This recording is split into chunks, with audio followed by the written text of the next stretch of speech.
The life of women. There are 4 types of women.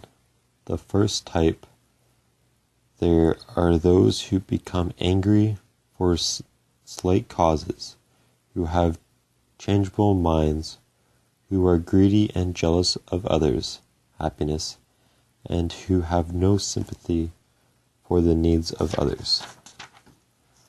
The second type, there are those who grow angry over trifling affairs, who are fickle and greedy, but who do not feel envious of others' happiness, and who are sympathetic for the needs of others. The third type, there are those who are more broad-minded and do not become angry very often, and who know how to control a greedy mind, but are not able to avoid feeling jealousy, and who are not sympathetic for the needs of others. The fourth type, there are those who are broad-minded, who can restrain feeling of greed and retain calmness of mind, who do not feel envious of others' happiness, and who are sympathetic for the needs of others. When a young woman marries, she should make the following resolutions. I must honor and serve the parents of my husband. They have given us all the advantages we have and are our wise protectors, so I must serve them with appreciation and be ready to help them whenever I can. I must be respectful to my husband's teacher, because he has given my husband a scared teaching, and we could not live as human beings without the guidance of these sacred teachings. I must cultivate my mind so that I will be able to understand my husband and be able to help him in his work. I must never be indifferent to his interests, thinking they are only his affairs, but not mine. I must study the nature, ability, and taste for each of these servants of our family and look after them kindly. I will conserve the income of my husband and will not waste it for any selfish purpose.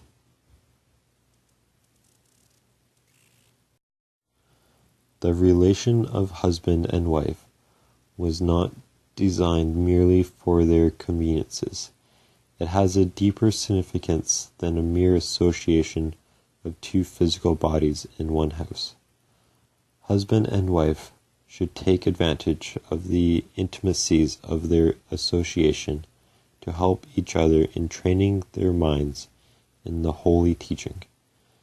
An old couple, an ideal couple, as they were called once, came to Buddha and said, Lord, we were married after we had been accompanied in childhood, and there has never been a cloud in our happiness. Please tell us if we can remarried in the next life. The Buddha gave them this wise answer. If you both have exactly the same faith, if you both received the teaching in exactly the same way, if you perform charity in the same way, and if you have the same wisdom, then you will have the same mind in the next birth. Sujata, the young wife of the eldest son of the rich merchant Anthapindira, was arrogant. He did not respect others and did not listen to the instructions of her husband and his parents, and consequently some discourse arose in the family. One day the Blessed One came to visit Anthapindira and noticed the state of affairs. He called the young wife Sujita and to him and spoke to her kindly, saying, Sujita, there was 7 types of wives. There is a wife who is like a murder. She has an impure mind, does not honor her husband, and consequently turns her heart to other men. There is a wife who is like a thief. She never understands her husband's labor, but thinks only to her desire of luxury. She wastes her husband's income to satisfy her own petty, and by so doing steals from him. There is a wife who is like a master. She rails at her husband, neglects the housekeeping, and always scolds him with rough words. There is a wife who is like a mother. She cares for her husband as though he were a child, protects him as a mother, does her son, and takes good care of his income. There is a wife who is like a sister. She is faithful to her husband and serves him like a sister, with modesty and reserve. There is a wife who is like a friend. She tries to please her husband as if he were a friend who had just returned from a long absence. She is modest, behaves correctly, and treats him with great respect. Lastly, there is a wife who is like a maid-servant. She serves her husband well, and with fidelity. She respects him, obeys his commands, has no wishes of her own, no ill feelings to represent, and always tries to make him happy. The Blessed One asks Sujita, which type of wife are you like, or would you wish to be like? Hearing these words of the Blessed One, she was ashamed of her past conduct and replied that she would wish to be like the one in the last example, the maidservant. She changed her behavior and became her husband's helper, and together they sought enlightenment.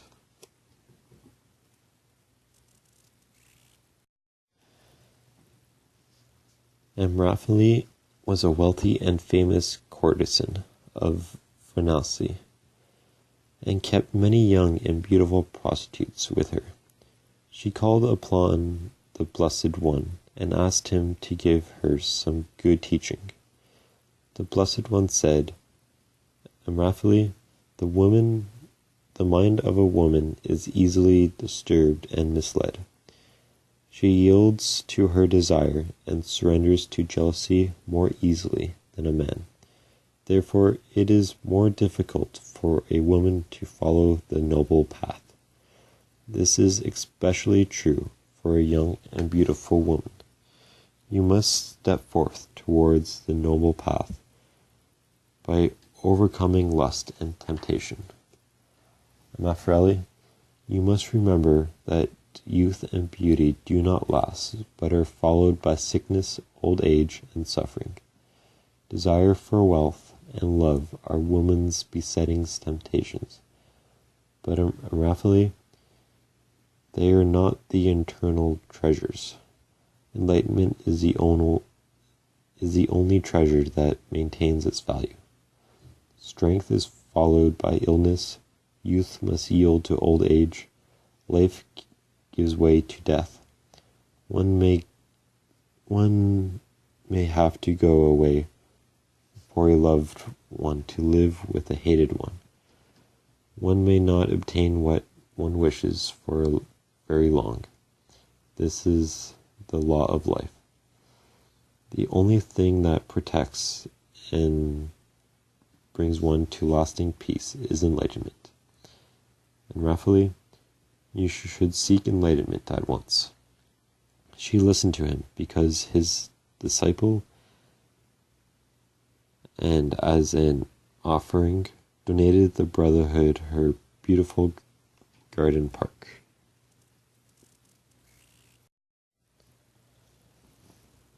There is no distinctions in the sex on the path of enlightenment.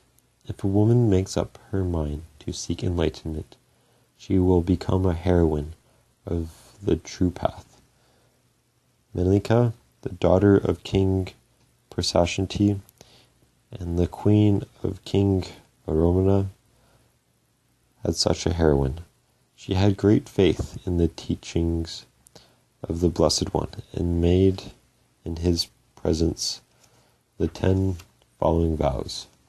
My Lord, until I gain enlightenment, I will not violate the sacred precepts. I will not be arrogant before people who are older than myself. I will not become angry with anyone. I will not be jealous of others or envy their possessions.